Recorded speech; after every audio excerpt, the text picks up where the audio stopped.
Bismillahirrahmanirrahim. Innal hamdalillah nahmaduhu ta'ala wa nasta'inuhu wa nastaghfiruh wa na'udzu billahi min shururi anfusina wa sayyiati a'malina may yahdihillahu fala mudilla lahu wa may yudlil fala hadiya lahu. Asyhadu an la ilaha illallah wahdahu la syarika lahu wa asyhadu anna Muhammadan abduhu wa rasuluh. Yaqulu Allahu jalla wa ala ya ayyuhalladzina amanu taqullaha haqqa tuqatih wa la tamutunna illa wa antum muslimun. Wa qaluhu ta'ala ya ayyuhalladzina amanu taqullaha wa qulu qawlan sadida yuslih lakum a'malakum wa yaghfir lakum dhunubakum wa may yuti'illaha wa rasulahu faqad faza fawzan 'azima. Amma ba'd. فإن أصدق الحديث كتاب الله وخير الهدي هدي محمد صلى الله عليه وسلم شر الأمور محدثاتها فإن كل محدثة بدعة وكل بدعة ضلالة وكل ضلالة وأهلها في النار. إخواني في الدين, a'azzani Allah wa iyyakum rahimani wa rahimakumullah jami'an. Alhamdulillah wa syukurillah wa la haula wa la quwwata illa billah. Insyaallah kita lanjutkan kembali pelajaran kita, pembahasan kitab Syarah Minhajus Salikin wa Tawdihul Fiqhi fid Din, karya Al-Imam Asy-Syaikh Abdurrahman bin Nasir As-Sa'di rahimahullahu ta'ala. Pada pertemuan yang terakhir kemarin, kita telah menjabarkan syarat sahnya salat yang keempat, yaitu istiqbalul kiblah, menghadap kiblat.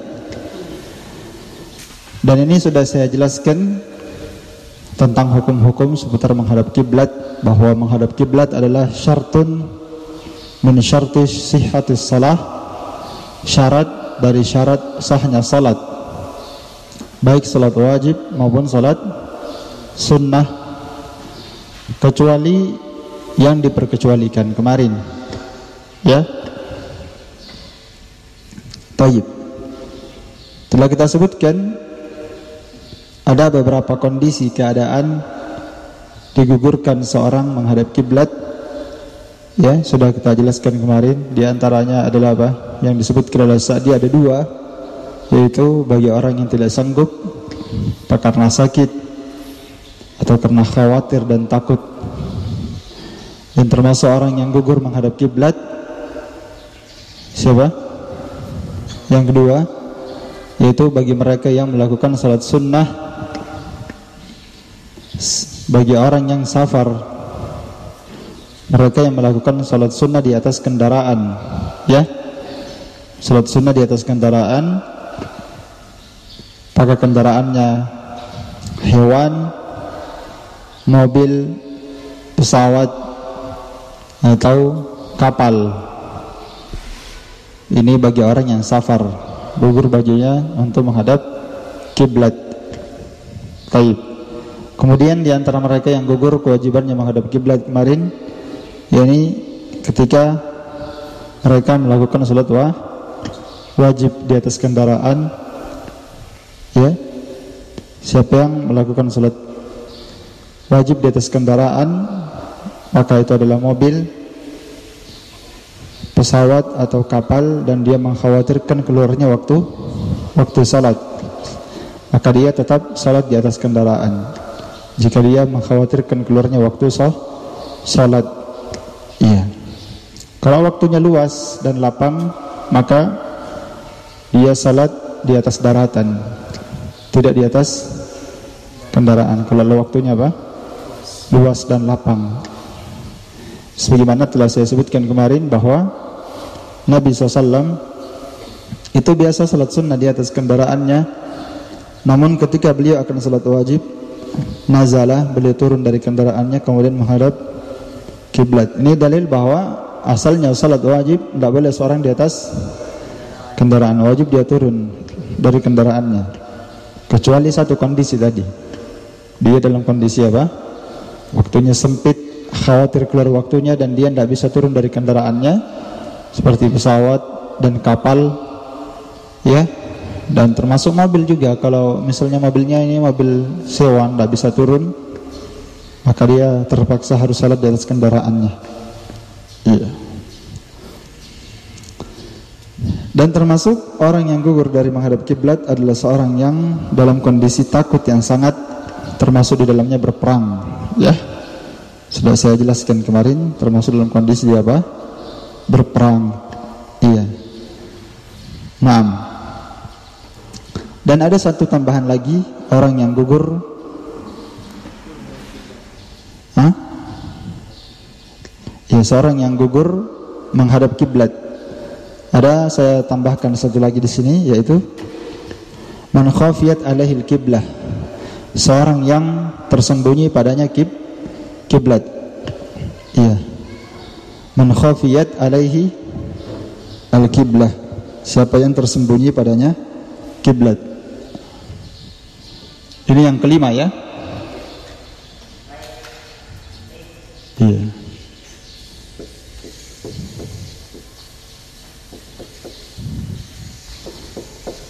Siapa yang tersembunyi atasnya kiblat. Kita katakan tentang masalah menghadap kiblat ini,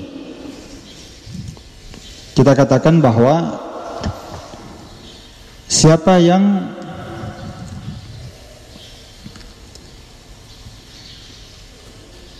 dekat darinya kiblat, ya, ini penjelasannya, perhatikan.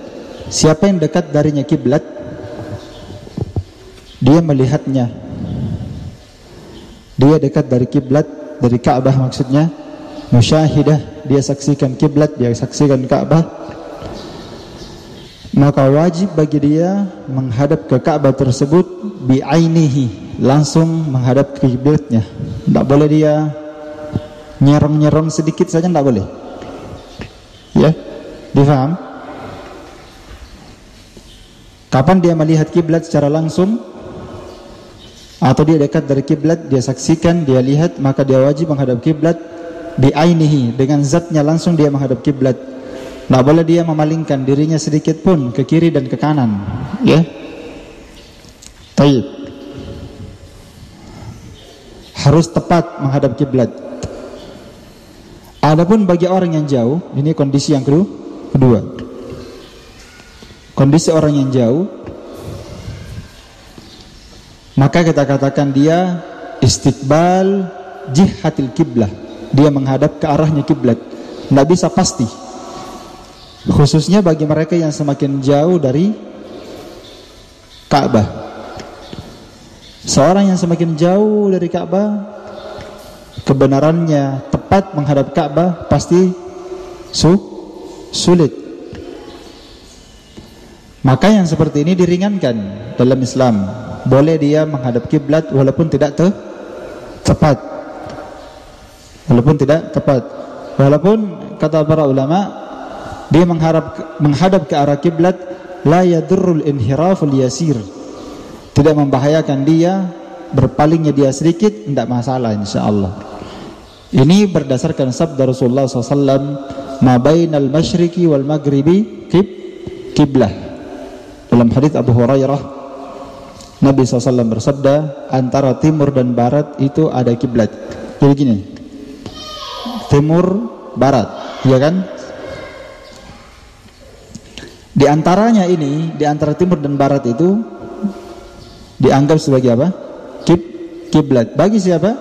Bagi orang yang takut misalnya. Bagi orang yang khawatir, kan gugur menghadap kiblat. Takut yang sangat, atau karena terjadi perang, takut terhadap musuh misalnya. Dan termasuk bagi mereka yang tidak bisa menyaksikan kiblat secara pasti, dia jauh dari arah kiblat, maka dia bertaharri, berusaha untuk menghadap kiblat. Iya. Karena itu dijelaskan dalam kisah hadis Jabir, ya, ini dalil menunjukkan bahwa seorang yang tersembunyi padanya arah kiblat maka enggak ada masalah. Dikisahkan dalam hadis Jabir bin Abdullah, beliau bercerita, kunna ma'a Rasulullah SAW fi masiratin aw sariyah. Kami pernah bersama dengan Nabi SAW dalam sebuah perjalanan atau bersama dengan pasukan tempur, pasukan jihad. Maka kami pun ditimpa gaim, ditimpa awan, ya, gelap, tidak bisa melihat arah kiblat. Fataharraina, maka kami pun bertahari, ya, bertahari berusaha untuk mencari tahu arah kiblat. Waqtalafna fil qiblah, dan kami pun para sahabat berselisih tentang arah kiblat. Fasalla kullu rajulin minna ala hidatin, setiap di antara kami salat menghadap ke Ka'bah, ke kiblat sesuai dengan sangkaannya masing-masing. Lalu salah seorang di antara kami, setiap di antara kami membuat garis. Dia buat garis antara dia dengan tempat salatnya, antara dia dengan arah kiblatnya. Dia buat garis supaya kami tahu di mana kami berdiri di tempat itu. Ini kan di kondisinya susah, gelap, ya. Dia buat garis. Kata Jabir, maka ketika kami mendapati waktu pagi, kami lihat garis itu, ternyata kami salat tidak hadap kiblat, hadap kiri kanan, ya, masing-masing beda, ya, masing-masing beda, enggak menghadap kiblat. Kami salah, enggak menghadap kiblat, kata beliau. Fadzakarna dzalika lin-nabi, maka kami ceritakan hal tersebut kepada Nabi SAW. Falam ya'murna bil i'adah, dan Nabi tidak merintahkan kami untuk apa? Mengulangi salat. Dalam lafaz yang lain Nabi berkata, qad ajazaat salatukum, sungguh salat kalian sudah syah, cukup. Ini dalil bahwa kondisi orang yang seperti ini tidak tahu arah kiblat dan dia sudah salat, salatnya apa? Syah. Dan ini namanya gugur kewajibannya menghadap kiblat bagi seorang yang tersembunyi padanya apa? Kiblat. Setelah dia bertahari tentunya. Bukan asal salat, yang pentingnya salat nanti syah saja. Oh, bukan seperti itu. Setelah bertahari, setelah dia berusaha mencari tahu, baru dia keliru, dia salah, baru. Kalau masih bisa dia bertanya di mana arah kiblat di sini, dia tidak mau bertanya, dia maunya salat terserah dia. Ah, ini masalah, teledor namanya. Iya kan? Baik. Dan seorang setelah mencari tahu, ini sekarang untuk menentukan arah kiblat sekarang diberikan kemudahan, alhamdulillah. Di HP saja di aplikasi. Ada aplikasi menghadap apa? Kiblat. Ada kan? Nah, itu bisa dipakai seperti itu. Bisa lihat matahari. Matahari arahnya kemana? Ke barat. Nah, berarti dia menghadap ke sana. Itu tanda-tanda. Atau paling gampang dia bertanya sama penduduk setempat, warga yang ada di situ. Nah, itu semuanya adalah alamat untuk mengetahui arah kiblat. Dia bertanya, setelah dia tidak dapatkan semua itu, baru dia sholat, berusaha mencari arah kiblat. Termasuk masjid ini kita bisa tahu arah kiblat itu dengan masjid. Sekarang mudah masjid. Iya. Kita safar kemanapun pasti ada masjid. Kalau dia masuk masjid, tidak mungkin dia tidak tahu kiblat. Tidak mungkin masjidnya segi empat kayak kotak, kayak kubus. Tidak tahu mana kiblat, tidak mungkin. Hampir semua masjid itu ada mihrabnya, ada mimbarnya, ya kan? Tidak mungkin dia mimbarnya di belakang khutbah, orang membelakangi kiblat, tidak mungkin. Pasti dia tahu arah kiblat. Nah, itu semua adalah tanda. Kalau ternyata semua ini tidak ada, dia di tengah lautan atau dia di atas gunung, mungkin terjadi. Maka kalau dia salat, kata Nabi, ma bainal masyriq wal maghrib kiblah, tidak ada masalah. Baik, satu faedah lagi sebelum kita berpindah, bagi orang yang salat, ya, bagi orang yang salat di pertengahan salatnya dia ditegur, diingatkan kalau dia salah menghadap kiblat, maka hendaklah dia mengikuti arahan tersebut. Karena itu berdasarkan hadis, ya, riwayat Bukhari dan Muslim, kana yusalli nahwa Baitul Maqdis. Dulu Nabi SAW salatnya itu menghadap Baitul Maqdis, ya. Sebelum turun firman Allah Ta'ala dalam surah Al-Baqarah ayat 144, qad nara taqalluba wajhika fis sama, sungguh kami telah melihat bolak-baliknya wajahmu ya Rasulullah ke langit. Maksudnya Nabi berdoa terus ya, karena Nabi mengharap kiblat itu dipalingkan menghadap kemana? Masjidil Haram, Ka'bah. Falanuwalliyannaka qiblatan tardaha, karena banyaknya berdoa Nabi SAW menghadap ke langit, maka kata Allah, kami palingkan engkau kiblatmu yang kamu ridhoi, itu Ka'bah. Maka setelah itu kata Allah, fawalli wajhaka syataral masjidil haram.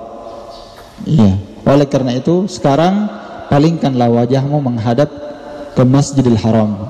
Maka setelah turunnya ayat ini, kiblat pun berubah. Di kejadian itu kiblat langsung berubah menghadap kiblat, menghadap Ka'bah. Iya. Maka ketika ayat ini turun, Nabi pun menghadap ke Ka'bah langsung salat. Nah, ketika Nabi SAW salat, sahabat yang berada di tempat lain belum paham, beritanya belum sampai. Maka manusia pun salat di Masjid Quba. Masjid Quba, mereka melakukan salat subuh, ya, di mana mereka tadinya menghadap Baitul Maqdis. Tiba-tiba ada sahabat yang berlalu di Masjid Quba.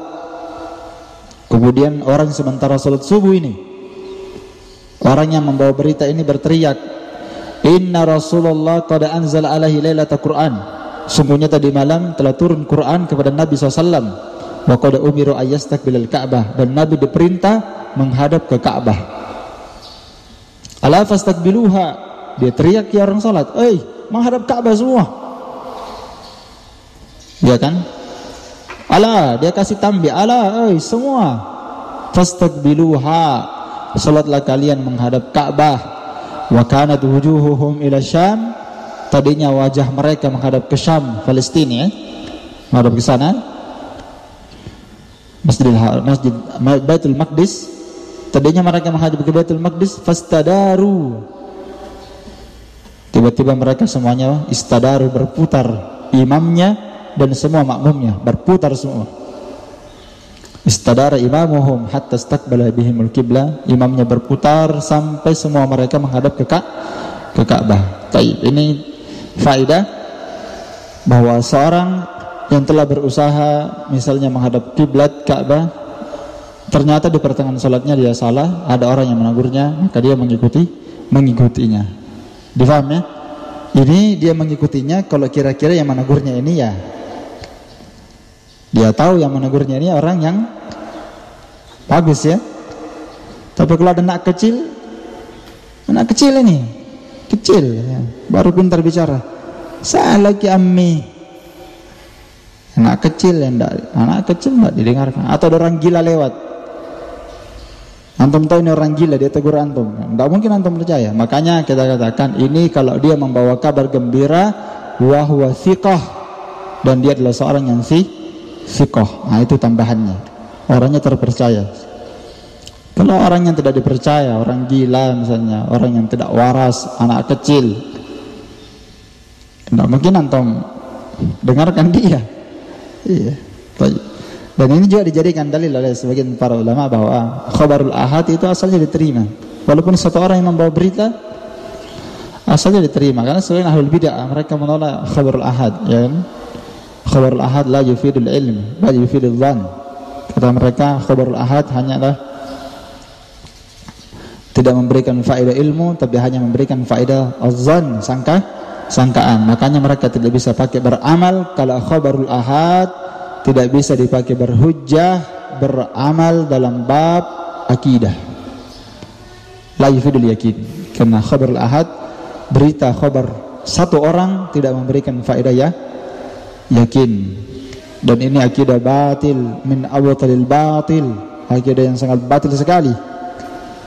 Karena dia nanti akan menjadikan banyaknya hadis Nabi SAW yang tertolak dalam bab akidah, padahal yang membawa hadis itu adalah khabarul ahad. Ya, khabarul ahad itu sudah tiga sebenarnya: hadis aziz, hadis masyhur, dan hadis gharib. Tiga isinya itu khabarul ahad. Ya, bagi orang yang ini saya yang bicara ini masalah khabarul ahad ini bahlul juga, nggak ngerti itu khabarul ahad, dia tidak belajar ilmu hadis. Ya.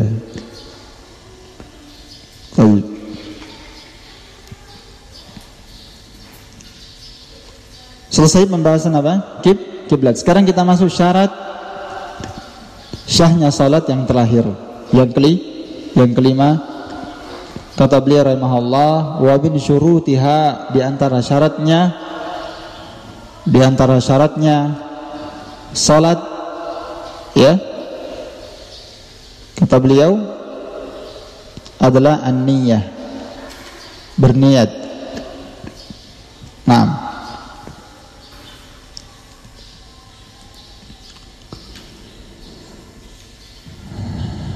Jadi syaratnya salat ada 5 semua. Yang pertama apa kemarin? At-tahah, seingatkan ya. Syarat sahnya salat yang pertama at-taharah, bertaharah, bersuci dari apa? Dari hadas, bukan najis. Kalau najis itu diperselisihkan. Bersuci dari hadas besar dan kecil itu ittifaq ulama. Adapun hadas khilaf. Yang kedua, adapun najis khilaf ya, najis itu ada khilaf. Syarat yang kedua dukhulul waqti, masuknya waktu salat. Yang ketiga satrul aurah, menutup aurat. Yang keempat menghadap kiblat tadi. Yang kelima terakhir adalah berniat. Tayyib. Sekarang kita mau bahas ini masalah niat. Berbicara tentang masalah niat ini, di sini Syekh As-Sa'di rahimahullah taala ringkas saja. Bicara tentang masalah niat ini, kita butuh membahas tentang definisi niat itu apa. Satu. Yang kedua, kita mau bahas tentang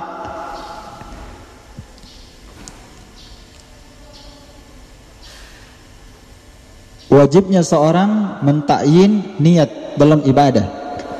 Wajib mentakyin artinya wajib menentukan niat dalam sebuah ibadah.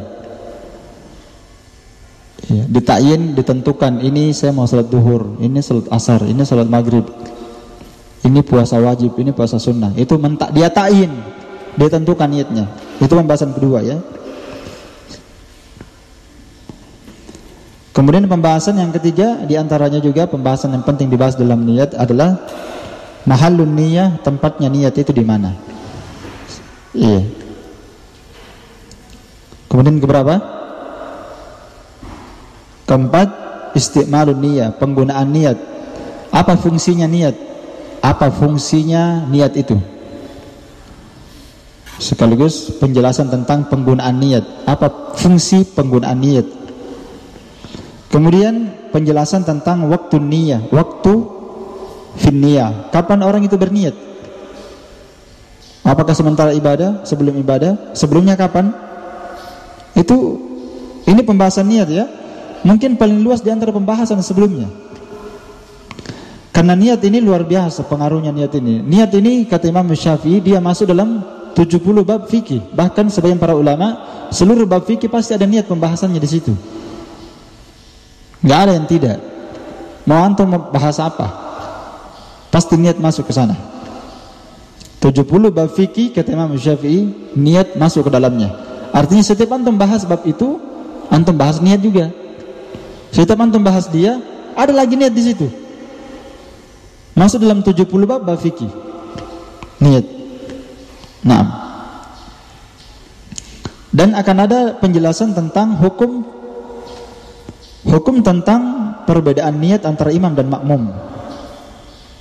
Itu juga penting dibahas. Iya kan? Berbedanya niat antara imam dan siapa? Makmum.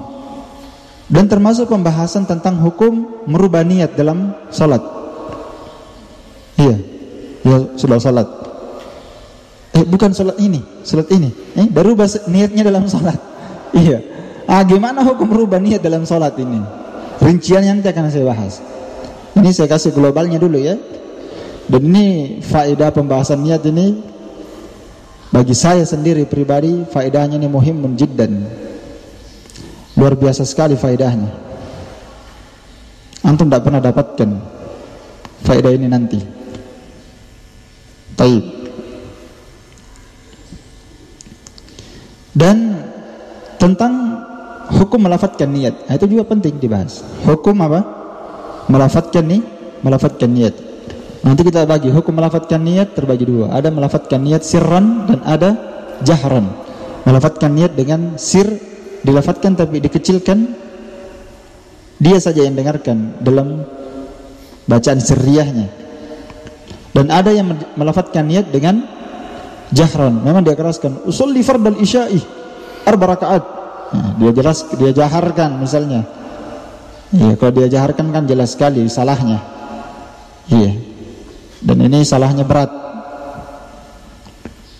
Iya.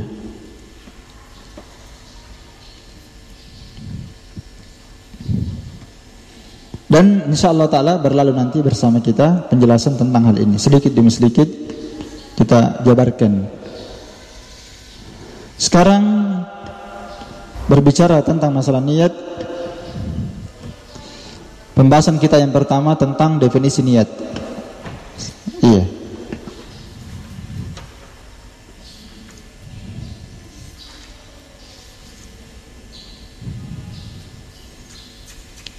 Jadi setelah antum ketahui ya bahwa niat ini adalah syarat sahnya ibadah.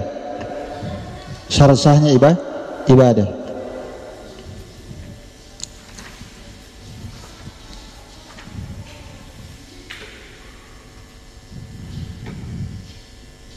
Ibadah itu tidak akan syah tanpa adanya niat.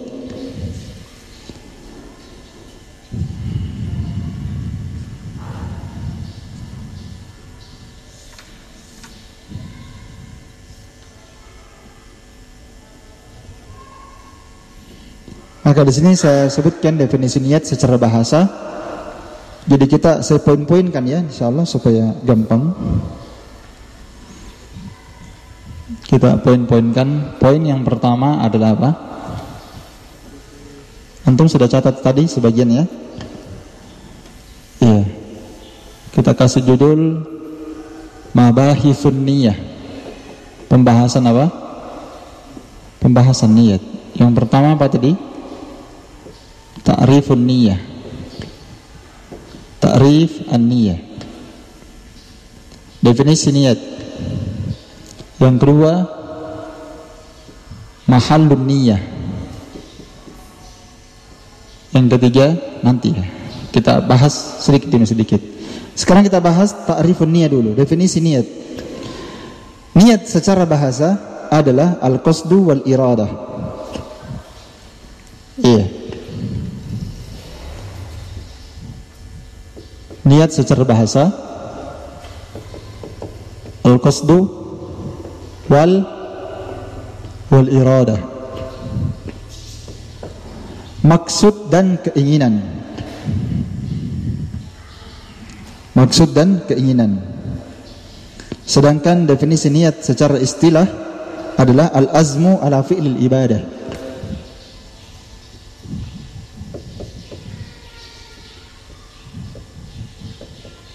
Niat secara istilah adalah al-azmu ala fi'lil ibadah,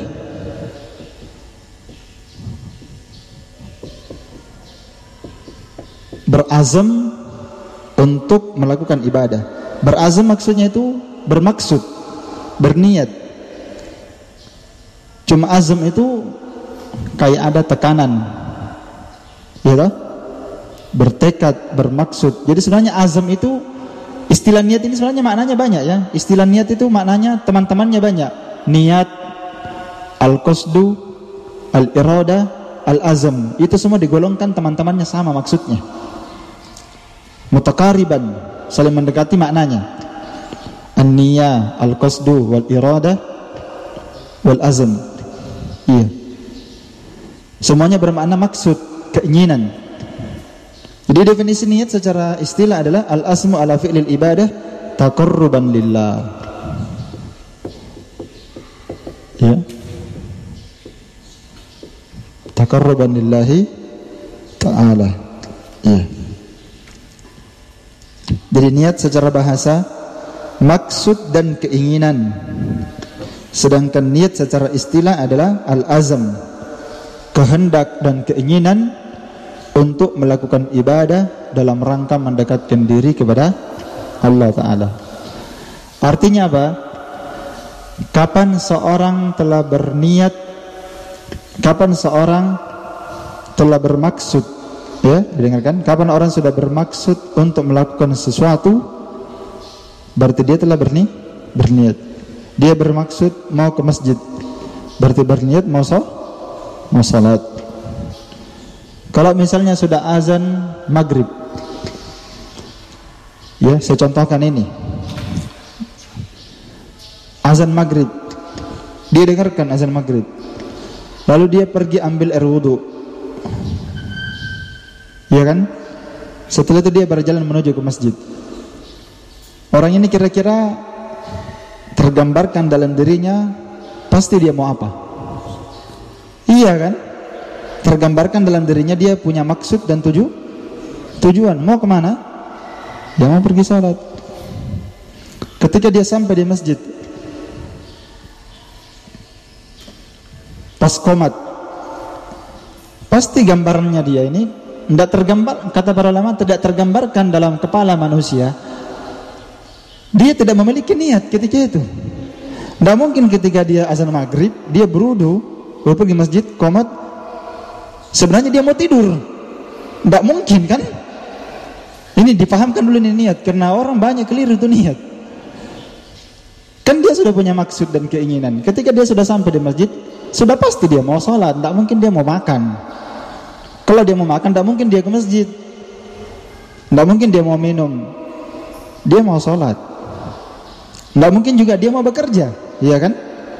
Dia mau sholat. Jadi tidak tergambarkan itu orang yang menginginkan sesuatu, sudah punya niat, sudah punya maksud, tujuan. Dia sholat duhur, tidak mungkin terpisahkan dari niatnya dia sholat duhur, tidak mungkin terpisahkan. Ya, dia mau sholat duhur, sudah takbir, sholat duhur, tidak mungkin terpisahkan itu niatnya dengan maksudnya, dengan sholat yang dia mau kerjakan. Dia sholat duhur, tapi keinginannya sebenarnya adalah baring, tidur, istirahat. Tidak mungkin. Iya. Cuma di sini kita katakan definisi niat itu masih makna niat secara umum, maksud dan keinginan. Namun ketika disebutkan ada azam, niat itu harus ada azam, maka dalam berniat itu nanti akan datang di pembahasan setelahnya, itu wajib seorang mentakyin niatnya. Wajib dia mentakyin apa? Niat. Kenapa dia harus wajib mentakyin niat, menentukan niat, ini salat duhur, ini salat asar, ini salat maghrib, isya dan subuh? Kenapa dia harus menentukan niatnya seperti ini? Karena niat inilah yang membedakan antara satu ibadah dengan ibadah yang lain. Kalau dia misalnya tidak menentukan niatnya salat duhur, dia salat duhur, dia tidak tentukan niatnya ini salat duhur, ya kan? Gimana dia membedakannya dengan salat asar? Kalau misalnya dia salat duhur, dia salat saja, dia berniat salat, kan kalau niatnya ada, sudah ada niatnya seperti tadi saya gambarkan, kan? Salat duhur, dia salat Allahu Akbar, dia niatnya salat saja, salat wajib yang penting salat. Sekarang kita tanya, bagaimana antum bedakan itu duhur dengan asar? Tidak bisa antum bedakan tanpa mentakyin niatnya, tanpa menentukan niat. Ketika antum tentukan niatnya duhur, maka disitulah dia berbeda dengan salat asar dan isya, sama-sama 4 rakaat. Ketika antum salat asar, antum diwajibkan mentakyin, menentukan niat. Antum mau salat apa? Ya asar. Iya, antum mau salat apa? Asar. Dan saya gambarkan di sini, saya bacakan faedah. Seorang berniat melakukan salat yang hadir, dia berniat, harus berniat. Ya. Jadi pembahasan kita yang kedua di sini sebenarnya ta'yinun niyah. Nanti ini mahallun niyah ya. Pembahasan kita yang kedua yang paling cocok adalah ta'yinun niyah. Apa artinya ta'yinun niyah? Menentukan niat. Itu pembahasan kita yang kedua.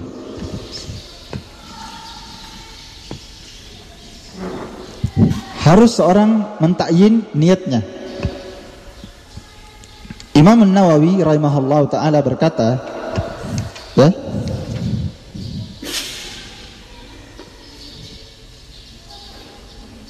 dalam kitabnya Raudatul Talibin, Imam An-Nawawi berkata, niat itu adalah al-qasdu, maksud. Itu niat. Fayahdurul musalli fi dhihnihi dhatis salah, fi dhihnihi dhatis salah. Maka seorang yang salat hendaklah menghadirkan dalam benaknya salat yang akan dia kerjakan. Difahami nih? Itu namanya mentakyin niat. Wa ma yajibu ta'rid lahu min sifatiha, dan dia wajib untuk mentakyin dari salat yang akan dia kerjakan. Dia harus menentukan ini salat apa. Seperti duhur misalnya, dan duhurnya ini wajib fardu. Kalau duhur berarti dibedakan dengan asar, maghrib, isya dan subuh. Kalau dia fardu, dibedakan antara yang wajib dengan yang sunnah. Iya, sudah jelas pasti ini. Dibedakan antara wajib dan sunnah. Iya. Summa yaksudu hadhil ulum qasdan muqaranan di awal takbir. Kemudian dia memaksudkan niat ini bergandengan dengan awal takbir. Ini pembahasan beliau tempat berniat. Nanti saya bahas tempatnya. Yaitu apa? Waktu berniat itu kapan? Nanti saya jelaskan di tempatnya lebih bagus. Maka seorang berniat melakukan salat yang hadir, yang sekarang, baik salat wajib maupun salat sunnah, dengan hatinya wajib dia menentukan niat. Itu maksud berniat di sini. Wajib dia menentukan niatnya dalam salat, baik salat wajib maupun sunnah. Itu syarat sahnya salat. Itu syarat sahnya salat, dan dia tidak perlu melafatkannya. Dan ini nanti akan datang di hukum melafatkan niat. Tidak boleh dilafatkan.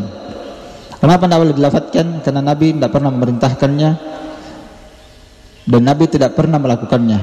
Perbuatan dan perintah tidak ada. Demikian pula para sahabat tidak ada yang melakukannya.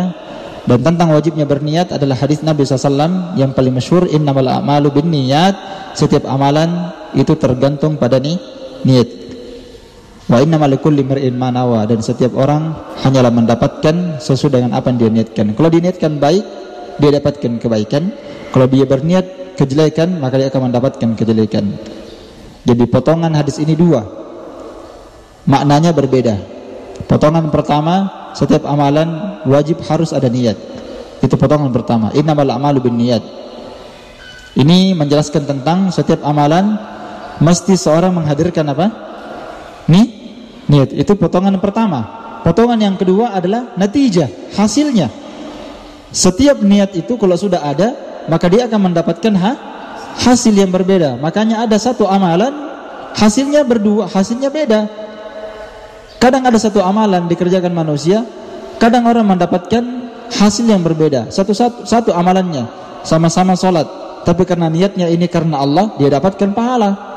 Satunya niat karena riya, maka dia dapatkan dosa. Amalannya sama. Jadi ada orang beramal, amalannya sama, hasilnya berbeda. Apa yang membedakan? Niat. Itulah makna wa innamal likulli imri'in ma nawa. Seorang mendapatkan sesuai dengan apa yang dia niatkan. Sama-sama dia berpuasa, satunya dapatkan pahala karena dia berniat berpuasa, mencari pahala, mencari keridhaan Allah, mencari surga, mencari akhirat. Sedangkan yang kedua berpuasa, tujuannya sekedar untuk turun badannya, diet. Itu dia niatkan, saya berpuasa ini supaya badan saya yang gendut, gemuk, turun. Itu tujuan dia. Maka ada orang beramal amalan akhirat, tapi niatnya dunia. Maka wa innamal likulli imri'in ma nawa. Setiap orang mendapatkan apa yang dia niatkan. Sebaliknya ada orang beramal amalan dunia, makan, minum, tidur, tapi dia dapat apa? Pahala. Padahal amalannya amalan apa? Dunia. Dia tidur, kata Nabi SAW, siapa yang tidur dan dia bertekad bangun akhir malam, tidur ini mubah, gak ada pahalanya. Tapi dia berniat untuk bangun salat di malam hari, kata Nabi, maka tidurnya dinilai sedekah. Amalan dunia dapat pahala. Inilah hadisnya. Innamal likulli imri'in ma nawa. Setiap orang mendapatkan apa yang dia niatkan. Jadi niat ini luar biasa ini. Terputar-putar ini niat ini. Iya, kalau kita faham ini hadis, faedahnya luar biasa. Ini hadis dipakai di seluruh pembahasan yang saya bahas tadi. Hadisnya ini saja terputar-putar. Nanti berbeda niat antara imam dan makmum. Ya, Ibnu Hazm berdalil tidak ada perselisihan di kalangan para ulama boleh berbeda niat antara imam dan makmum. Tidak ada perselisihan. Mana dalilnya beliau? Ini lagi dalilnya. Wa innamal likulli mar'in ma nawa. Setiap orang mendapatkan apa yang dia niatkan. Makmum mendapatkan niatnya, imam mendapatkan niatnya. Ya, ini lagi kan. Ini fikih hadis ini luar biasa ini hadis ini. Ya, kita terputar di atas hadis ini. Iya. Sama dengan puasa ya. Sama dengan puasa, sholat sama ya. Jadi satu lagi ya, saya mau bahas, saya tambahkan sebelum saya berpindah. Tahsilun niyah amrun sahlun. Iya. Tahsilun niyah amrun sahlun. Ini tambahan saja ya. Apa artinya tahsilun niyah? Mengadakan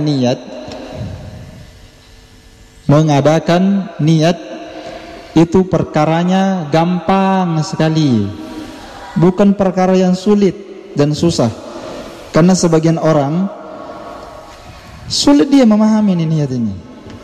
Dia sangkanya niat itu adalah perkara yang sesuatu yang butuh dimunculkan dan diadakan, seperti apa ya? Sesuatu yang berat. Padahal ketika orang sudah punya maksud, mau ke pasar saja, dia mau pergi beli ikan, itu dia sudah berniat.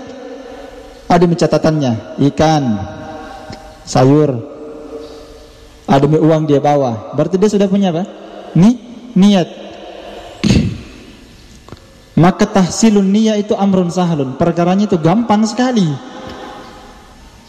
bukan perkara yang sulit seperti yang disangka oleh sebagian orang awam. Ketika dia mau berniat itu berat sekali ya, 10 kali angkat tangan kadang. Allah, belum masuk. Angkat lagi, Allah. Itu antum sendiri yang menyiksa diri. Dia siksa dirinya.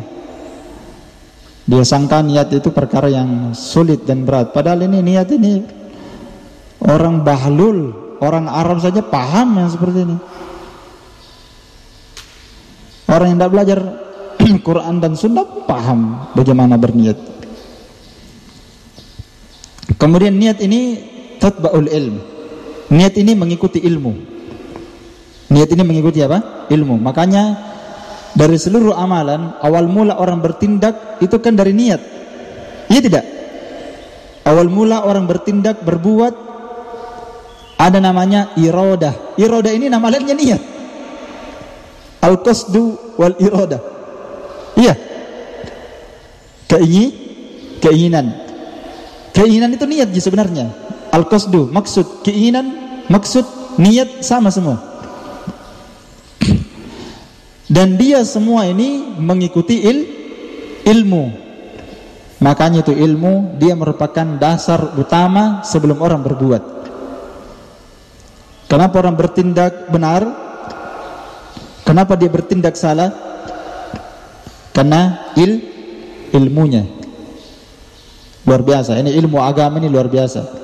Karena dasar orang berbuat adalah niat, maksud, sedangkan yang mendasari maksud dan niat adalah ilmu. Jadi bagaimana itu niat dipasangkan dengan ilmu? Man alima ma yurid, siapa yang sudah tahu apa yang akan dia kerjakan, apa yang akan dia buat, pasti ada niatnya itu. Siapa yang sudah tahu? Dia sudah tahu dia mau ke masjid. Dia sudah tahu bahwa dia akan mau ke masjid, atau dia sudah tahu dia akan bekerja, atau dia akan makan, atau dia mau minum. Siapa yang sudah mengetahui dia mau berbuat seperti tadi, pasti dia sudah apa? Pasti dia punya pasti dia sudah berniat. Tidak mungkin dia tidak berniat. Tidak mungkin dia mau makan, dia mau tidur. Tidak mungkin. Maka setiap orang yang berazam, setiap orang yang bertekad, bermaksud, berkeinginan untuk melakukan perbuatan, maka secara otomatis dia sudah berniat. tidak pernah tergambarkan dalam pikiran manusia terpisahkan antara maksud keinginannya dengan perbuatannya, itu tidak mungkin terpisah. Tidak mungkin terpisah. Lain perbuatannya, lain dia niatkan. Tidak mungkin.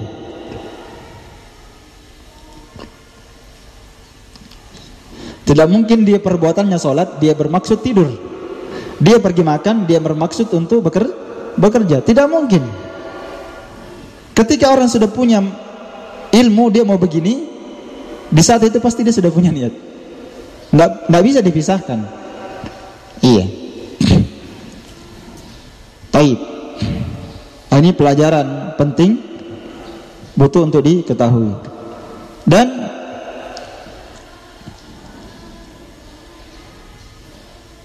berniat ini perkaranya lazim, harus, ya, la yahtaju ila ta'binu, tidak butuh berat, tidak. Wala aradul wudu bighairi niyah, dan di sini nanti akan saya jelaskan tentang perkara-perkara yang disepakati dalam perkara ini niat. Iya. Sekarang kita masuk sudah ta'yinun niyah sudah tadi ya. Masalah menentukan niat. Iya. Dan niat ini tadi sudah saya katakan ijma' para ulama bahwa dia adalah syarat sahnya salat. Iya. Pembahasan yang selanjutnya adalah masalah niat. Mimma la khilaf, dari perkara yang tidak ada perselisihan di dalam masalah niat. Yang ketiga, mimma la khilafa fi,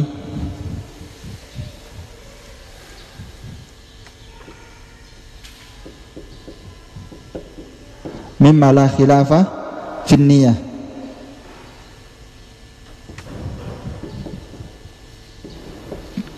dari perkara-perkara yang tidak ada perselisihan dalam masalah niat. Ada perkara di sini yang disepakati oleh para ulama tentang masalah niat. Yang pertama, tentang mahallun niyah, tempatnya niat itu di dalam hati, bukan di lisan. Di sini ada 4 poin yang saya akan jelaskan, perkara yang tidak ada perselisihan para ulama tentang masalah niat, supaya kita faham tidak ada yang berselisih di sini. Apa itu? Masalah pertama tentang tempatnya niat.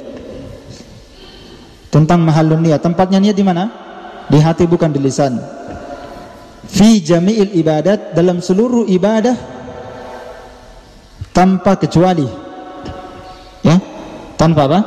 Tanpa kecuali. Seluruh ibadah tempatnya di hati. Seluruh ibadah.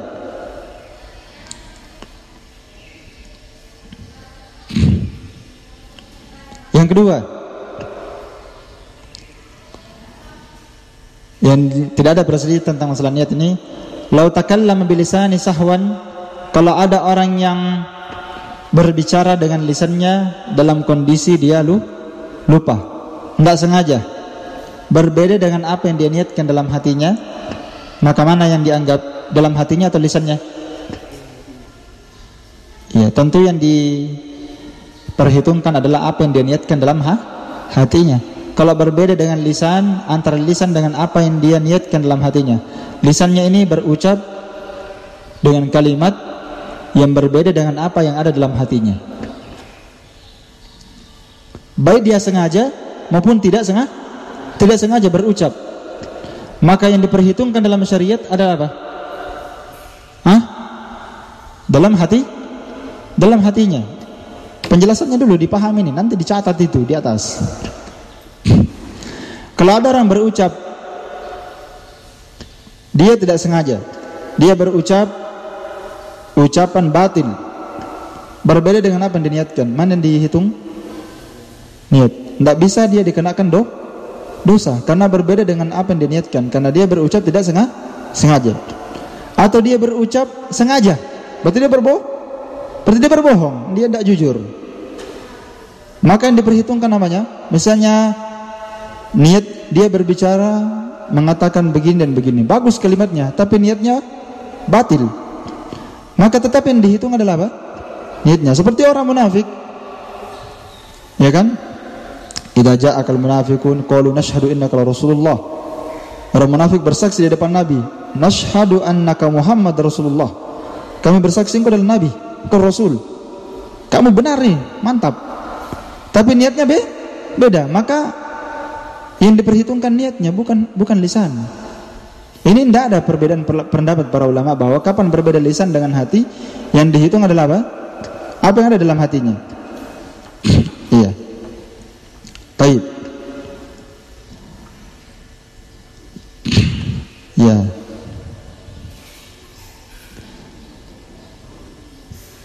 Dan itu sama ya, kalau seandainya dia dalam hatinya sholat duhur, tapi di lisannya sholat asar.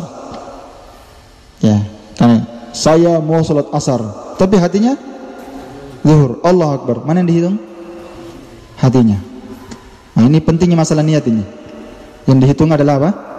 Niat. Kalau berbeda antara zahir dan batin, lisan dan hati, maka yang dihitung adalah hatinya. Yang ketiga yang disepakati oleh para ulama adalah lau takallama bil lisan lam tahsul niyah. Kalau ada orang berbicara dengan lisannya namun tidak ada lahir niat dalam hatinya, maka tidak ada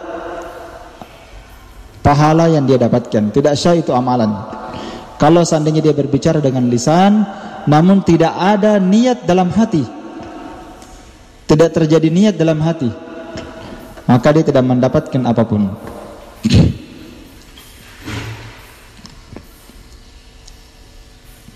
Jadi setiap amalan, hadisnya ini tentang lafaz Nabi innamal a'malu binniyat, ini lafaznya ya. Amalan tergantung pada niat. Apa maknanya tadi? Setiap amalan mesti harus ada niat. Kalau misalnya ada amalan kosong dari niat, maka dia tidak mendapatkan apapun. Yang keempat, yang tidak ada khilaf adalah al-jahru bin niyyah,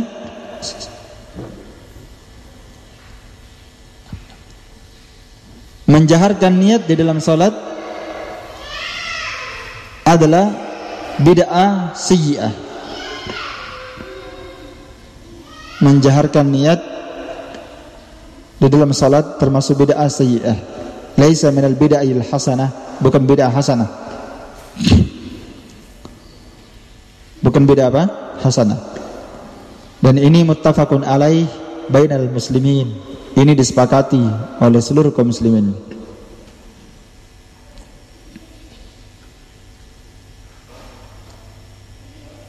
Disepakati oleh seluruh kaum muslimin. Karena tidak ada seorang pun dari kaum muslimin yang berpendapat bahwa menjaharkan niat mustahabun, wajib maupun mustahab. Tidak ada seorang pun dari kalangan kaum muslimin, para ulamanya maupun kaum muslimin yang datang setelahnya, enggak ada yang berpendapat bahwa menjaharkan niat ini wajib, tidak pula sunnah. Enggak ada yang berpendapat seperti itu. Bal dia adalah bid'ah. Ya, tidak pula ada yang berpendapat dia adalah bid'ah hasanah. Enggak ada. Mengatakan bid'ah hasanah. Iya. Faman qala bidzalik, siapa yang berpendapat seperti itu, dia katakan bahwa menjaharkan niat mustahab, sunnah, ya. Siapa yang berpendapat seperti ini, mengatakan bahwa menjaharkan niat itu mustahab, disunnahkan, atau dia katakan menjaharkan niat adalah bid'ah hasanah, maka dia telah menyelisih sunnah Rasulullah SAW dan menyelisih ijma'nya Imam 4. Menyelisih ijma'nya Imam 4. Enggak ada Imam 4 yang berpendapat seperti itu. Dan orang seperti ini, kata Syekhul Islam, diperangi. Orang seperti ini diperangi, yang seperti ini. Hada yustatab, dimintai tobat. Fa in taba, kalau dia bertobat, selesai urusannya, bagus. Wa illa uqiba bima yastahiqu. Kalau tidak, dia akan dihukum oleh penguasa, pemerintah yang berhak untuk menghukuminya sesuai dengan haknya. Iya. Nanti hukumannya nanti bagaimana? Kita berpindah ke pembahasan setelahnya. Sekarang kita bahas tentang mahallun niyah. Pembahasan yang keberapa? 4. Mahallun niyah, tempatnya niat.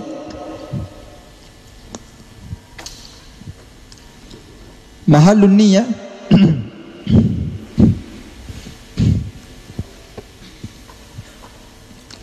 dijelaskan oleh Syekhul Islam dalam Majmu' al-Fatawa di 2 tempat. Di sini saya nukilkan ya, bisa antum lihat nanti.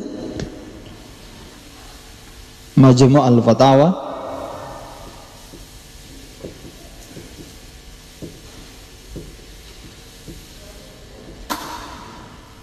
jilid 22 halaman 217 sampai 218. Dan juga dijelaskan dalam Majmu' al-Fatawa jilid 22 halaman 276.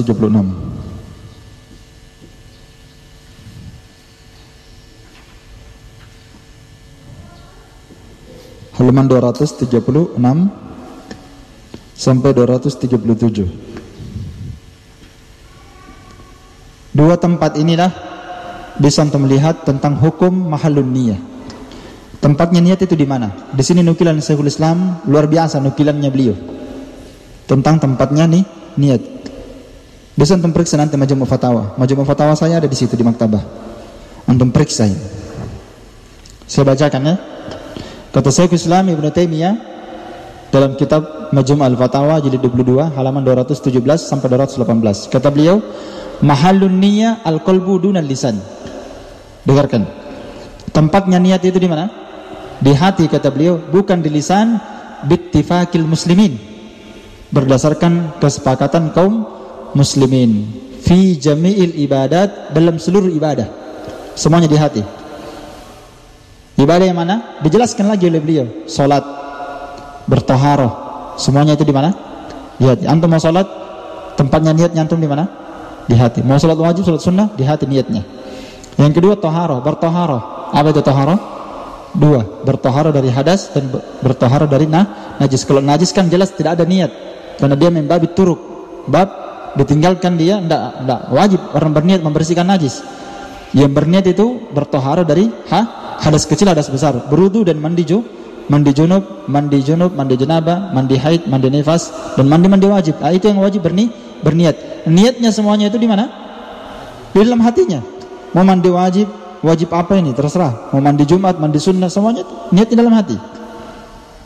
Jelas? Taharah semua. Taharah yang wajib maupun taharah yang sunnah. Ya, seperti mandi sunnah kan, taharah sunnah kan? Iya. Terus zakat itu semua tempatnya di niat. Orang mau bayar zakat itu wajib diniatkan ini zakat. Supaya apa? Dibedakan antara zakat dengan sedekah. Coba antum tidak bedakan niatnya. Antum bayar zakat, kata para ulama, membayar zakat itu wajib mentakyin niat. Wajib ditentukan niatnya. Ini apa ini? Supaya beda antara yang wajib dengan yang sunnah. Iya. Apa lagi kata beliau? Wal hajj wasyam, haji dan puasa. Di situ tempatnya niat semuanya dalam hati, kata beliau. Wal it, membebaskan budak, wal jihad, berjihad. Taib, ya. Wa ghairu dzalik, dan selain daripada itu dari seluruh ibadah. Walau takallama bilisani, lalu beliau jelaskan lagi seperti apa yang saya jelaskan di awal. Kalau ada seorang berucap dengan lisannya berbeda dengan apa yang diniatkan dalam hati, kanal i'tibar, maka diperhitungkan dalam syariat adalah apa yang diniatkan dalam apa? Dalam hatinya. Seperti tadi kan? Iya. Dan kata beliau, jadi yang dianggap adalah apa yang diniatkan dalam hatinya, bukan yang dia lafadzkan dengan lisannya.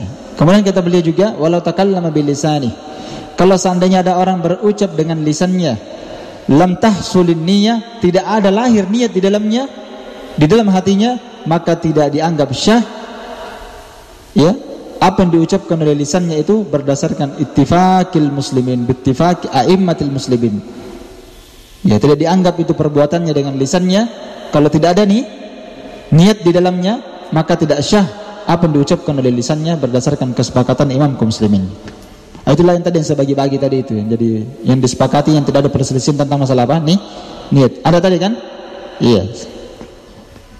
Kemudian nukilan beliau yang kedua tentang tempatnya niat jilid 22 di Majmu' al-Fatawa jilid 22 halaman 236 sampai 237. Beliau berkata, an-niyah hiya al-qasdu wal iradah. Niat itu adalah maksud dan maksud dan keinginan. Al-qasdu wal iradah, itu niat. Wal qasdu wal iradah mahalluhuma al-qalbu dunal lisan bittifaqil uqala. Dan maksud serta al-iradah, keinginan itu tempat keduanya. Jadi ini makna niat, maksud dan keinginan. Kapan sudah punya maksud dan keinginan, itulah niat. Maksud dan keinginan ini tempatnya di mana? Tempatnya di hati, kata beliau. Dunal lisan, bukan di lisan. Bittifaqil uqala, berdasarkan kesepakatan semua orang berakal. Yang masih ada akalnya sepakat itu. Di mana tempatnya itu maksud dan keinginan? Tidak mungkin dia katakan di lisan, pasti di hati. Makanya ijma' seluruh orang berakal. Falau nawa biqalbihi, kalau seandainya, kata Syekhul Islam, ada orang sudah berniat dengan hatinya, sahhat niyatuhu, maka niatnya sudah sah. Inda a'immatil arba'ah, di sisi imam yang 4. Maka ini bantahan untuk mereka yang menjaharkan niat atau melafadzkan niat. Kapan orang sudah berniat dalam hatinya, maka niatnya itu sudah benar menurut imam yang 4. Bahkan wasairu a'immatil muslimin, bahkan ini sudah dianggap syah menurut seluruh imamnya kaum muslimin, bukan cuma imam 4. Seluruh imam kaum muslimin minal awwalina wal akhirin, ditambah lagi dari yang paling pertama sampai yang paling terakhir. Tidak ada yang berselisih di situ. Jadi apa lagi kira-kira untuk ini orang yang melafadzkan niat dan menjaharkannya? Ini kan kata para ulama, orang yang melafadzkan niat itu khilaful aql wa khilaful syara', dua dia selisihi. Orang yang melafadzkan niat, ia mengharuskan melafadzkan niat, maka dia menyelisihi dua. Dia telah menyelisihi syariat, satu. Yang kedua, dia telah menyelisihi akal sehat. Dan akan diterangkan oleh Syekhul Islam. Kita masuk pembahasan yang ke-6, hukum talaffuz niyah. Pembahasan yang kelima ya. Hukmu talaffuz, melafadzkan niat. Hukmu talaffuz niyah. Hukum melafadzkan niat. At-talaffuz bin niyah qisman. Ya.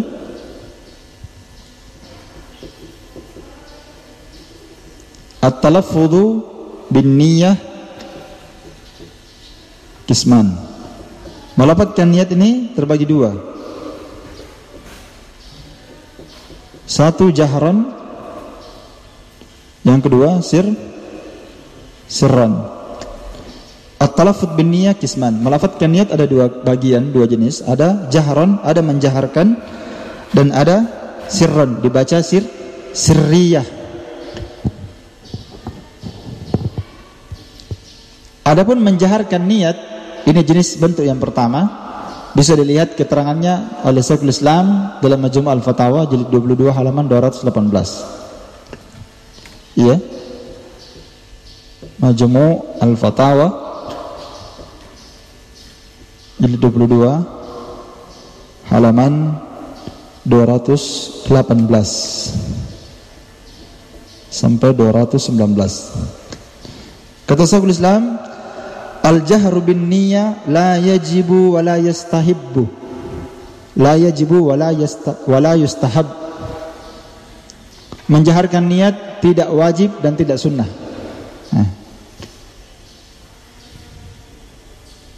Menjaharkan niat tidak wajib dan tidak sunnah menurut siapa? Bittifaqil muslimin. Jadi ini jemaah ini bukan khilaf di sini. Saya ulang, kata beliau hukum menjaharkan niat itu apa? Kata beliau, menjaharkan niat itu tidak wajib dan tidak juga sunnah, berdasarkan ittifaknya seluruh kaum muslimin, ijma'. Nah, terus gimana hukumnya kalau ada yang menjaharkannya? Nah, di sini kita bahas hukum orang menjaharkan niat, kata Syekhul Islam. Kata Syekhul Islam, balil jahiru bin niyah mubtadi mukhalifun li syariah. Bahkan orang yang menjaharkan niatnya itu mubtadi. Apa yang mubtadi? Dia telah berbuat bid'ah. Mukhalifun li syariah, menyelisihi syariat. Kapan dianggap sebagai mubtadi, berbuat bid'ah, menyelisih syariat? Idza fa'ala dzalika mu'taqidan annahu minasyara'. Ini jika dia melakukannya dengan keyakinan itu bagian dari syariat.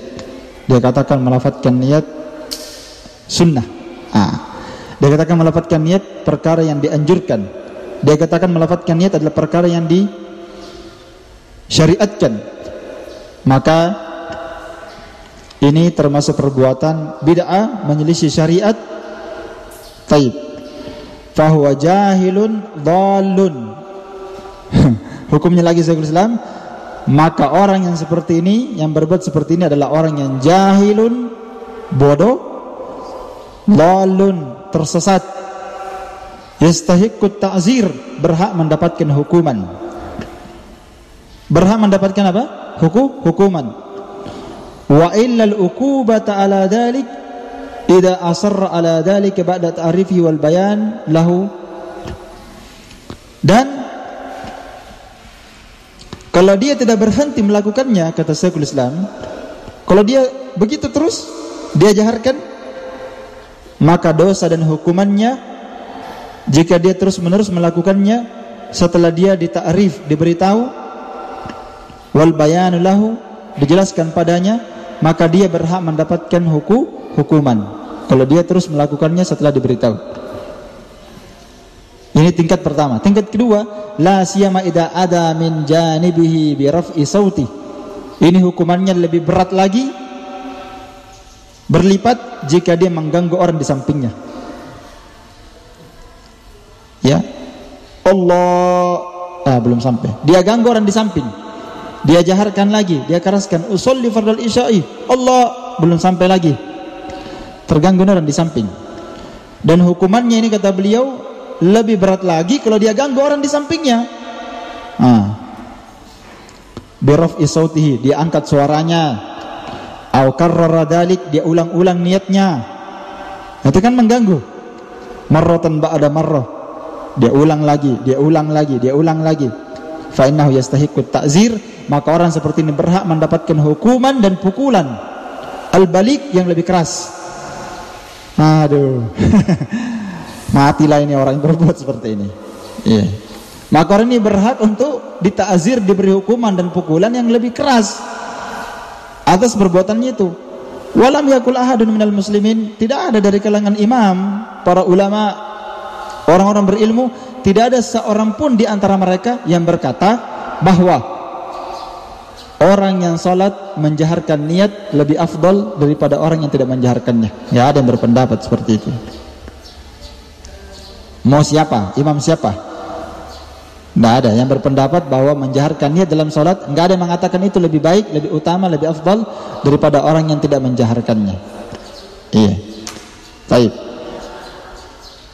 Apakah dia sebagai imam atau sebagai makmum, atau dia orang salat sendiri? Orang salat cuma 3. Kalau dia tidak imam, dia makmum. Yang ketiga pasti dia salat sendiri. Tidak ada jenis yang keempat itu salat. Ada yang keempat? Kalau orang salat pasti 3 gitu. Kalau dia tidak jadi imam, jadi makmum. Kalau tidak, salat sendiri. Dan 3 kondisi orang yang salat ini tidak pernah dinukil dari Nabi, para sahabat, dan seluruh para ulama. Anda ada yang menukil bahwa harus dilafadzkan niatnya kalau imam, harus dilafadzkan dilafadzkan niat kalau dia imam, atau dia makmum, atau dia salat sendiri. Tidak ada. Nah, sekarang kita masuk pembahasan yang kedua tentang melafadzkan niat sirran. Iya. Itu tadi jahran ya, ijma', tidak wajib, tidak sunnah. Kalau melafadzkan niat disirkan, ini baru ada 2 pendapat. Qaulani ma'rufan. Ada 2 pendapat yang ma'ruf di sisi para fuqaha, antara dibenci dengan disunnahkan, antara makruh dengan mustahab. Ada 2 pendapat. Sebagian mazhab mutaakhirin, pengikut mazhab Abu Hanifah dan Imam Syafi'i, dia katakan itu disunnahkan. Ini dibaca niat sirran. Apa itu sirran? Dibaca kecil, dia saja yang dengar. Misalnya dalam hatinya dia ucapkan, dia baca dengan lisannya secara perlahan sekali. Usolli fardal isya'i 4 rakaat, 4 rakaat, makmuman, sebagai makmun billahi ta'ala. Atau dia puasa, nawaitu sawma gadin, Dia berniat, dia lafadzkan niatnya sirran. Ini ada dua pendapat. Bagaimana hukum melafadzkan niat? Pendapat yang pertama, mazhab belakangan dari mazhab mutaakhirin, mazhab pengikut mazhab Syafi'i dan Abu Hanifah, dia katakan disunnahkan. Apa alasannya? Karena kalau dia melafadzkan niatnya dengan sir ini, itu lebih menguatkan apa yang ada dalam hati. Difaham? Itu alasannya. Karena itu lebih menguatkan apa dalam hati. Kan asalnya niat dalam hati. Kalau dia melafadzkannya dengan sir, tidak jaharkan, maka itu awqad wa ablaq, itu lebih menguatkan apa yang ada dalam hatinya. Walaysa lahumud dalil, dan mereka tidak punya dalil tentang itu. Cuma alasan itu saja. Tidak ada apanya? Tidak ada dalilnya mengatakan disunnahkan, diucapkan, dilafadzkan. Pendapat yang kedua, dan ini pendapat sudah pasti lebih benar di atas dalil,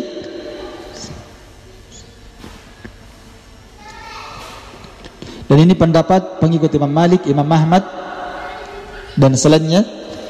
Mereka katakan melafadzkan niat secara sirran tidak disunnahkan. Tidak disunnahkan, la yustahab, tidak disunnahkan. Lianna dzalika bid'ah, karena perbuatan itu adalah apa? Bid'ah. Lam tungqal alin nabi Rasulullah SAW, tidak pernah dinukil dari Nabi SAW, wala an sahabah, tidak pula dari para sahabat melafadzkan niat. Tidak pernah kita tahu Nabi melafadzkan niat, sahabat melafadzkan niat. Wala amaran Nabi, dan tidak pernah pula Nabi perintahkan kepada seorang pun dari sahabat. Jadi Nabi tidak buat, sahabat tidak buat, Nabi juga tidak perintah. Jadi tidak ada perbuatan dan tidak ada perintah. Nabi tidak perintahkan seorang pun dari umatnya, Nabi tidak pernah perintahkan untuk melafadzkan niat. Dan tidak seorang pun dari kalangan kaum muslimin, para sahabat dan generasi terbaik dari umat Islam, sahabat, tabi'in dan tabi'ut tabi'in, generasi terbaik dalam Islam ini, tidak pernah seorang pun di antara mereka diketahui ada yang melafadzkan niatnya. Dan tidak pernah kita ketahui ada di antara mereka yang mengajarkan untuk itu. Iya. Baik. Dan ini pendapat yang kedua, inilah pendapat yang hak, yang kata para ulama, lagi bara alaih, tidak ada kesamaran satupun debu di dalamnya. Maksudnya tidak ada kesamarannya. Ini pendapat yang kedua. Memang dalam masalah ini ada khilaf, dan kita katakan dalam masalah khilaf itu tidak mungkin keduanya benar, seperti yang dikatakan Imam Malik. Dari dua pendapat para ulama, tidak mungkin dua-duanya benar. Pasti ada salah satu dari pendapat itu, ada yang lebih benar dan ada yang kurang kuat. Ya, kalau memang pendapat itu nampaknya sangat berbeda, ya, tidak mungkin kita katakan dua-duanya benar. Pasti ada salah satunya benar, satunya salah. Iya. Dan ini pendapat tidak ada keraguan di dalamnya, pendapat ini lebih benar. Kita bacakan kata Syekhul Islam Ibnu Taimiyah tentang pendapat ini dalam Majmu' Al-Fatawa 22 halaman 231 untuk menguatkan tentang sirran ini, ya. Dalilnya nanti bisa antum lihat, hukum melafadzkannya secara sirran bisa antum lihat Majmu' Al-Fatawa jilid 22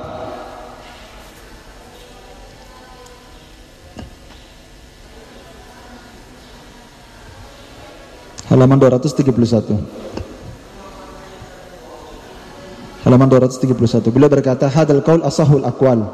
Pendapat yang kedua ini yang mengatakan menjaharkan niat, melafadzkan niat secara sir itu bid'ah, tidak disunnahkan. Ini adalah pendapat yang paling sahih di antara pendapat para ulama. Bahkan melafadzkan niat itu naksun, sebuah kejelekan menurut syariat dan menurut akal. Ya? Nah, di sini yang saya menjelaskan nanti tadi. Jadi kata beliau, melafadzkan niat walaupun disirkan, ya, itu naksun, kejelekan. Kenapa? Karena dia menyelisihi syariat dan menyelisihi akal. Iya. Khilafus syara' wal akal. Melafadzkan niat itu menyelisih syariat dan menyelisih akal. Dari sisi syariat, kenapa dikatakan dia melanggar? Ya. Dari sisi syariat, kenapa kita katakan dia menyelisih syariat? Karena tidak pernah dinukil dari Nabi SAW dan para sahabatnya ada yang melakukannya, dan Nabi tidak pernah memerintahkannya. Ya, jelas. Dan memang tidak ada dalilnya dari Quran dan Sunnah melafadzkan niat. Makanya kata para ulama, siapa yang diberikan umur 1000 tahun lalu dia mencari dalil tentang melafadzkan niat, maka sampai mati dia tambah umurnya lagi 1000 tahun, tidak akan dapat dalilnya. Karena memang melafadzkan niat itu tidak ada dalilnya melafadzkan niat. La bil hadis as-sahih wala bil dhaif. Tidak ada dalilnya. Hadis sahih tidak ada, hadis dhaifnya saja tidak ada. Ya. Melafadzkan niat itu hadis lemahnya saja. Ada biasa amalan itu masih ada di hadis lemahnya kan? Ini melafadzkan niat hadis lemahnya pun tidak ada. Hadis lama pun tidak ada sekalipun. Iya. Terus di mana itu? Kenapa bisa ada buku terbit tuntunan salat lengkap edisi revisi 2020 terbaik? Ada di situ semua lafaz melafadzkan niat. Mau salat Idul Fitri pun ada. Idul Fitri, Idul Adha, usolli farda salatul Idul Fitri makmuman, ada semua diajarkan. Lafadznya berbahasa Arab. Salat Isya lafadznya bahasa Arab ya, usolli fardal isya'i, subuh usolli fardal syubhi, mandi janabah nawaitul ghusli, iya, mau berudu nawaitul wudu'i, mau puasa nawaitul shaum, mau gadin, ada semua lafadznya. Kita katakan itu bukan hadis Bapak, itu hanyalah tulisan yang dibuat oleh orang yang buat itu semua. Ya, alasannya tadi sudah untuk menguatkan apa yang dalam hati. Dan kalau seandainya itu kebaikan, Nabi pasti sudah tuntunkan sahabatnya dan generasi terbaik setelahnya. Sementara tidak ada yang melakukannya. Tidak dalam hadis yang sahih, tidak pula dalam hadis yang dhaif. Tidak dilafadzkan niat baik bagi imam, bagi makmum maupun bagi orang yang salat sendiri. Tidak pernah dinukil dari Nabi SAW. Maka kita katakan melafadzkan niat jahran dan melafadzkan niat sirran, dijaharkan maupun dibaca sir, semua itu menyelisih syariat dan menyelisih akal. Dari sisi mana menyelisih akal kata beliau? Kata Syekhul Islam, adapun penyelisihannya terhadap syariat agama, fa'li annahu bid'atun, karena dia adalah bid'ah. Nah, itu alasannya. Kenapa dikatakan khilafus syara'? Fa'li annahu bid'ah. Ini. Khilafus syara' fa'li annahu apa? Bid'ah. Karena dia adalah bid'ah. Adapun amal akal, adapun dia menyelisih akal, apa alasannya? Kenapa dia melafadzkan niat menyelisih akal? Karena orang yang melafadzkan niat itu diibaratkan seperti orang yang mau makan. Contoh ya, dicontohkan. Bagaimana itu orang yang melafadzkan niat menyelisih akal? Karena orang yang melafadzkan niatnya ini diibaratkan seperti orang yang mau menginginkan makan. Ya, dia ingin makanan. Makan itu kan banyak ya, ada piring, ada nasinya, ada lauknya, ada ikannya, ada sayurnya. Kalau orang memang mesti melafadzkan niat dan itu lebih menguatkan apa? Hati, maka secara otomatis dia harus melafadzkan apa yang dia niat dan yang dia niatkan, dan ini menyelisih akal. Karena ketika orang mau makan, ketika dia mau ambil nasi, kan dia sudah berniat kan? Kalau dia katakan sunnah dia lafadzkan, berarti harus dia ucapkan saya mau ambil nasi. Berarti harus lafadzkan itu, ambil nasi. Ketika dia mau ambil ikan, dia senter ikan, dia katakan saya mau ambil ikan, ambil lagi ikan. Pas dia mau ambil sayur, dia katakan saya mau ambil sayur. Harus dia lafadzkan. Dan ini masuk akal tidak ini? Tidak masuk akal. Kalau seandainya melafadzkan niat itu adalah perkara yang dianjurkan, maka dia menyelisih akal. Tidak mungkin dia melafadzkan semua yang dia niatkan.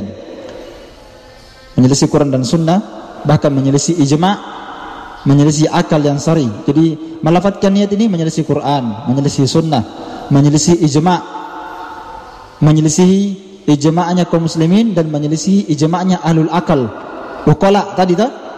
Dan menyelisih apa lagi? Al-aqlus sari, menyelisih akal yang sehat, aklus sahih, akal yang sehat. Dia selisih semua itu. Jadi talaffuz bin niyah ini kita katakan at-talaffuz bin niyah khilaful kitab was sunnah wal ijma' wal aqlu as-sahih.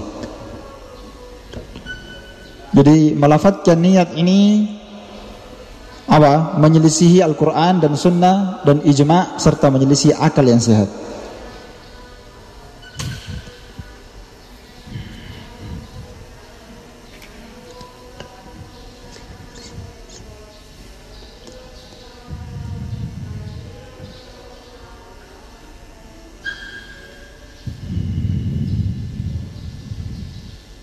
Kita sudah selesaikan 5 pembahasan. Definisi niat, ta'rifun niyah. Pembahasan kedua, ta'yinun niyah, menentukan niat. Yang ketiga, perkara yang tidak ada perselisihan dalam masalah niat. Mimma la khilafa fin niyah. Yang keempat, mahallun niyah, tempat niat.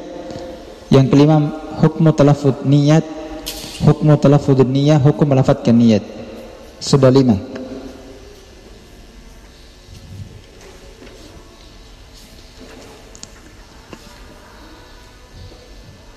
Sekarang yang ke-6, mansya'ul ghalat fin niyah, mansya'ul ghalat fi talaffuzin niyah.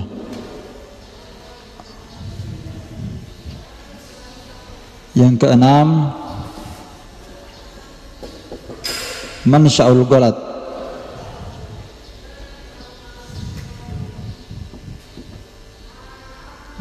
ghalat fi talaffuzin niyah.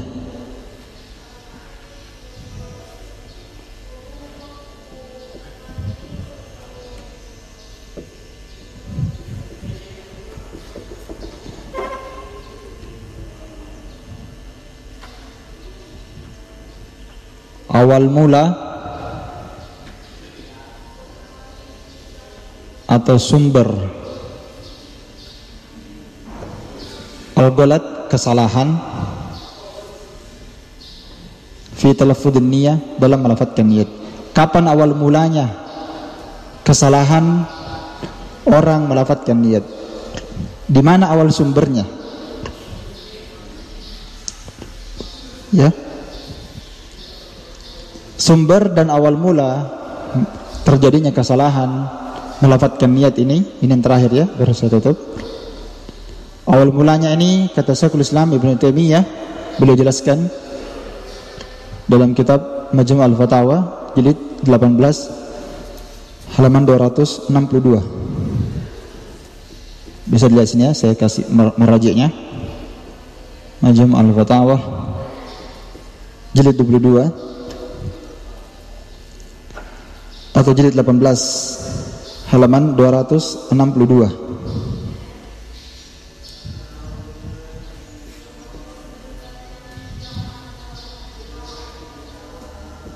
Jilid 18 halaman 262.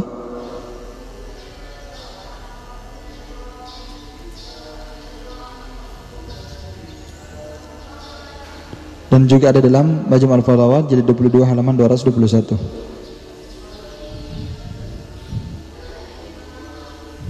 Ada juga dalam jilid Majmu' al-Fatawa jilid 22 halaman 221. Bisa dilihat di sana. Dan juga disebutkan Zadul Ma'ad jilid 1 halaman 201. Ini awal mulanya ada muncul kesalahan ini. Juga disebutkan dalam Zadul Ma'ad jilid 1 halaman 201.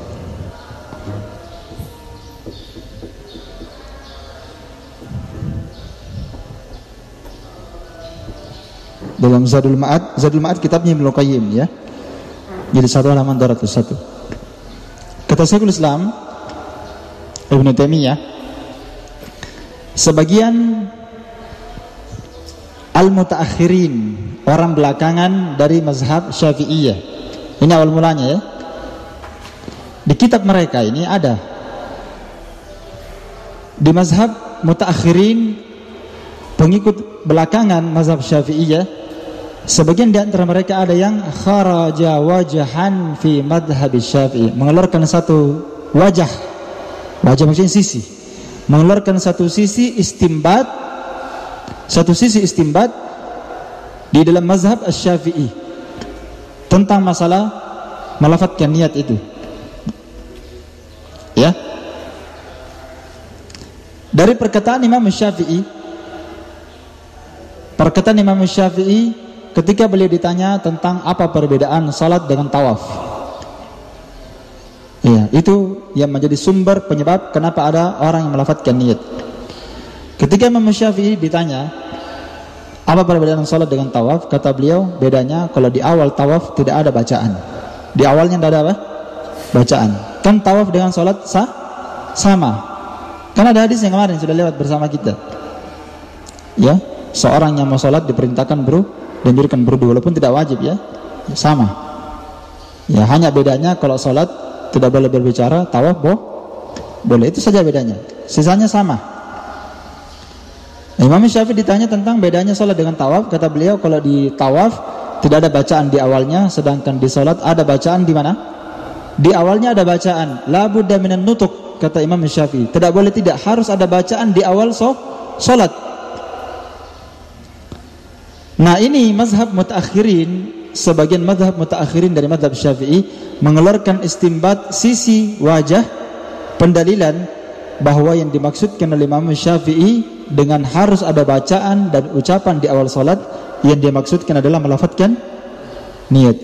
Sedangkan orang yang berbuat seperti ini, dia telah keliru, dan dia telah disalahkan oleh siapa? Kata Syekhul Islam, dia telah disalahkan oleh a'immatu ashabis Syafi'i. Dia telah disalahkan oleh para ulama besarnya, ulama mazhab Syafi'iyah. Dikatakan dia keliru. Jadi ulama Syafi'i juga yang membantahnya, termasuk Imam Nawawi. Dia katakan dia keliru. Dia katakan Imam Syafi'i yang dia maksudkan melafadzkan niat. Iya. Dan orang yang berbuat seperti ini, yang awal kali berbuat seperti ini dan dia keliru, dia sangka Imam Syafi'i mengatakan bahwa harus melafadzkan niat, dia adalah seorang yang bernama Abu Abdullah Az-Zubairi. Abu Abdullah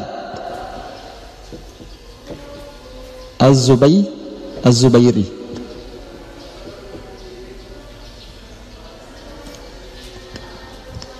Nah, Abu Abdullah Az-Zubairi inilah awal mula mansyaul ghalat, awal mula sumber kesalahan melafadzkan niat.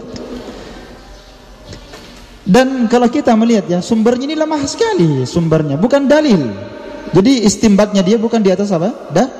Dalil. Jadi istimbatnya dia hanya dari kalamul ulama. Dari kalamul ulama lalu dia membangun hukum, lemah sekali. Masih mending kalau dia membangun hukum di atas dalil, ada dalilnya dari hadis, dia membangun hukum. Oh, dari hadis ini difahami melafadzkan ini bukan dalil. Kalamnya Imam Syafi'i dijadikan sebagai dalil, lalu dia membangun hukum di atasnya, melafadzkan niat. Sehingga sebagian para ulama berkata bahwa melafadzkan niat ini seandainya wajib, iya kan? Melafadzkan niat, sedangkan melafadzkan niat itu jangan antum fikir cuma salat, ya. Melafadzkan niat itu seandainya niat kan asalnya dalam hati, dan dia adalah syarat ibadah dalam seluruh apa?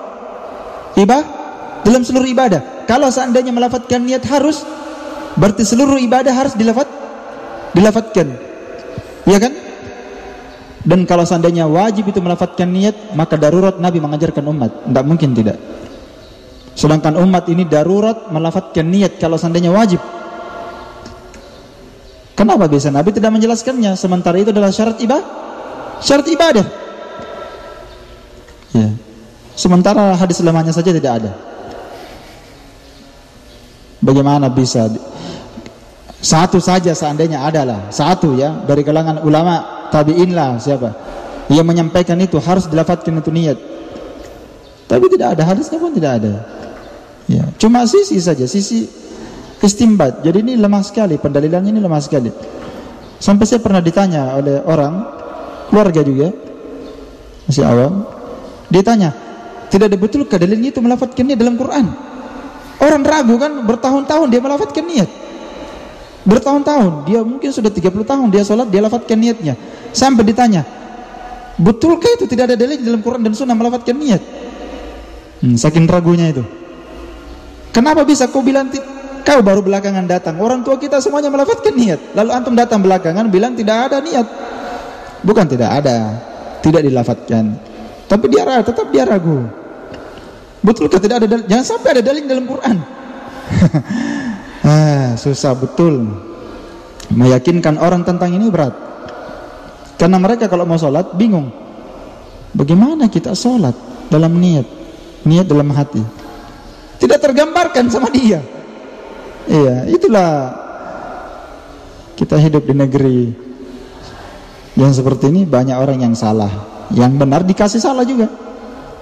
Iya, jadi susah.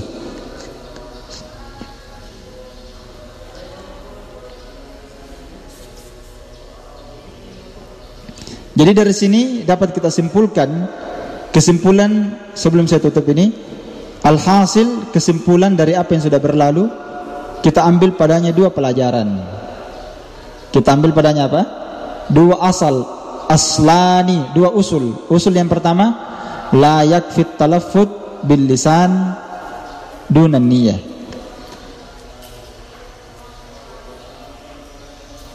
Iya.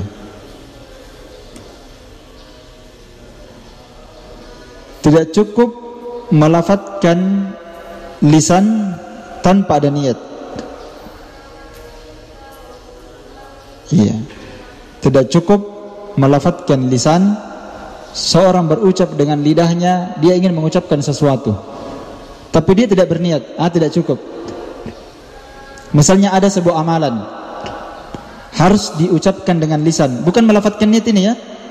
Maksudnya ucapan lisan, amalan lisan. Tidak cukup itu berucap dengan lisan kalau orang tidak punya niat. Karena kapan dia beramal, maksudnya dia beramal tidak ada niatnya, berarti apa? Tidak dianggap amalannya. Yang kedua, la yushtaratu ma'an niyah at-talaffuz. Tidak dipersyaratkan orang yang sudah berniat, tidak dipersyaratkan dia harus melafadzkan niat. Iya.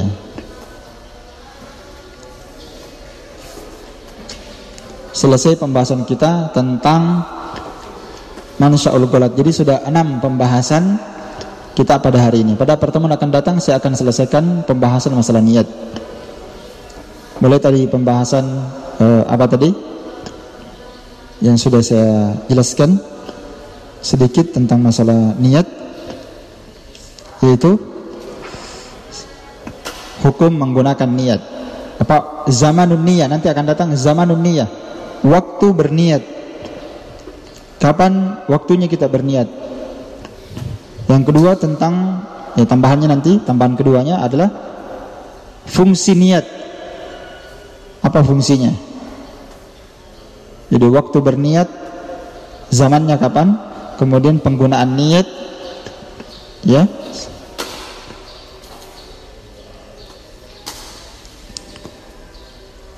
Kemudian at-tasyrik fi niyah, hukum menggabungkan niat. Itu nanti akan kita bahas, hukum menggabungkan niat.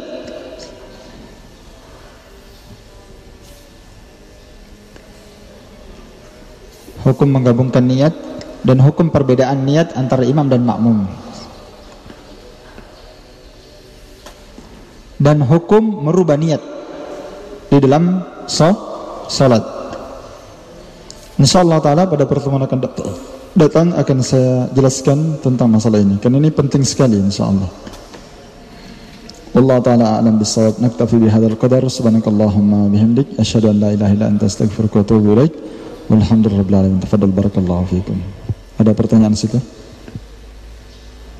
Dari ayah.